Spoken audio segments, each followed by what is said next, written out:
नमस्कार मित्रों, आज हम हैं बलिया ज़िले में। वही बलिया ज़िला जिसे आप बागी बलिया के नाम से जानते हैं। बागी बलिया से 18 किलोमीटर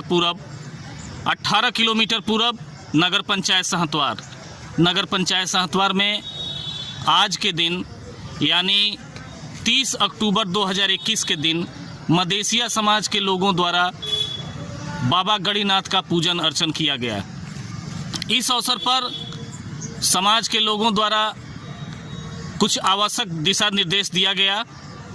क्या दिशा निर्देश दिया गया यह हम खुद ही मदेसिया समाज के प्रधान से बात करना चाह रहे हैं। आइए बात करते हैं प्रधान जी से।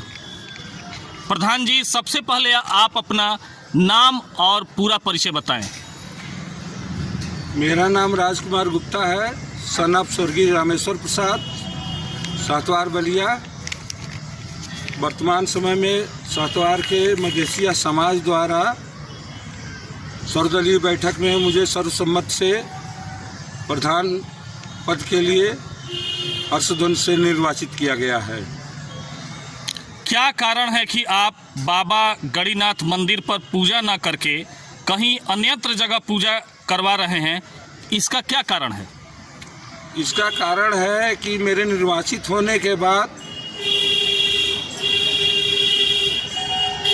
पूर्व अध्यक्ष जी के सामने हम लोग निवेदन करने गए कि हमें बाबा का पूजन अर्चन करना है और नवगठित कार्य समिति का चयन करना है। तो उससे हम लोगों ने अनुनय विनय किया कि आप चाबी सौंपे और मंदिर खोले कि हमारी बैठक लगे। तो उन्होंने साफ मना कर दिया। इसमें उनके पास जाने में कस्बे के सम्मानित नागरिक, वयोवृद्ध और बुजुर्ग लोग भी हमारे साथ 7-8 की संख्या में थे, नौजवान भाई भी थे। 4-5 दिन के प्रयास के बावजूद भी उन्होंने चाबी देने से, मंदिर का गेट खोलने से साफ मना कर दिया। इस सब के बाद ये निर्णय हुआ कि घटघट व्यापे राम, हम में तुम में खटक कम में घटघट व्यापे राम, जहाँ चाहे वहाँ राह है। इसलिए हम लोगों ने कहा कि भैया भगवान की पूजा तो अति जरूरी है और जल्द जरूरी है, इसलिए इसका आयोजन किया गया किसी दूसरी जगह पे। सर, क्या नगर की कार्यकारिणी का गठन हो चुका है? कार्यकारिणी के गठन के बारे में जब मेरा चुनाव हुआ, लोगों ने प्रश्न किया और मेरे जनमानस में भी है ये बात का विषय। पहले पूजन अर्चन भगवान के दरबार में, और ये हमारे कार्यकाल में और हमारे द्वारा अभी आगामी भविष्य में इसका चुनाव कर लिया जाएगा, कार्यकारिणी का गठन कर लिया जाएगा। जी। चौथा क्वेश्चन सर, आप अपने समुदाय यानी कि मदेसिया समुदाय को आप क्या संदेश देना चाहेंगे?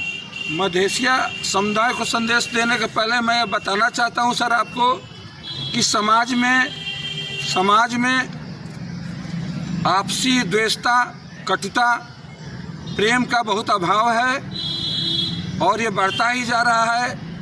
पूजा पाठ तो मायने रखता है, लेकिन सबसे पहले मायने रखता है कि प्रेम सद्भाव कैसे बने और सामाजिक कल्याण हो, समाज कैसे आगे बढ़े जी। ये बात प्रमुखता से रखी जानी चाहिए। इन सब उद्देश्यों को देख करके सारा समाज एकजुट है हमारे नेतृत्व में और पीछे के समय को जवाब देना चाहता है कि पहले पीछे क्या था और आज क्या होने जा रहा है। जी। अंदर खाने से सर पता चला है कि आप बिना कार्यकारिणी भंग किए आप नए कार्यकारिणी का गठन किए हैं, क्या मामला है?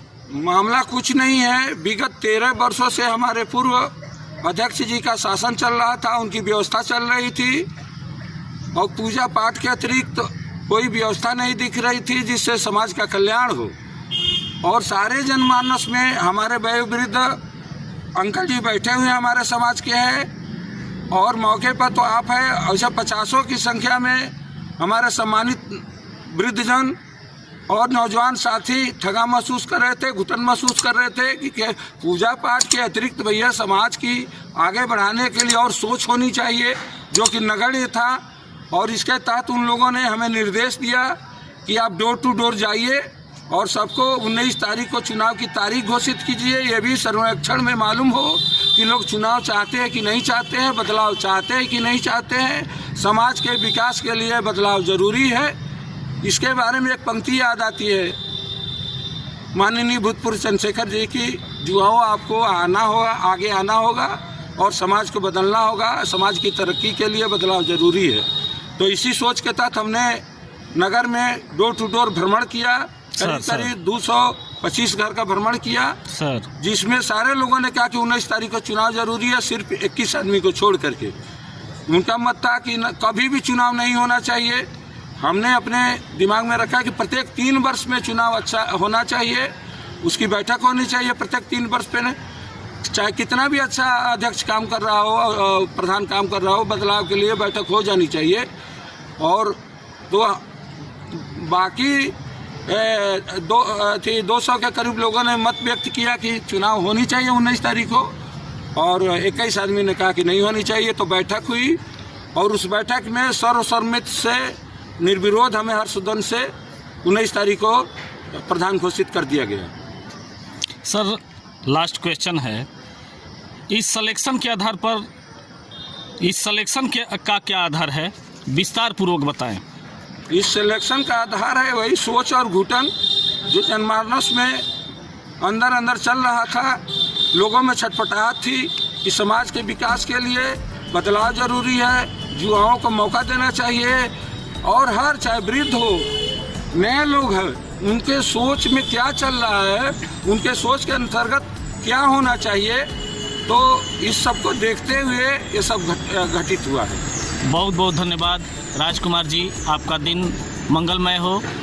जय हिंद, जय भारत।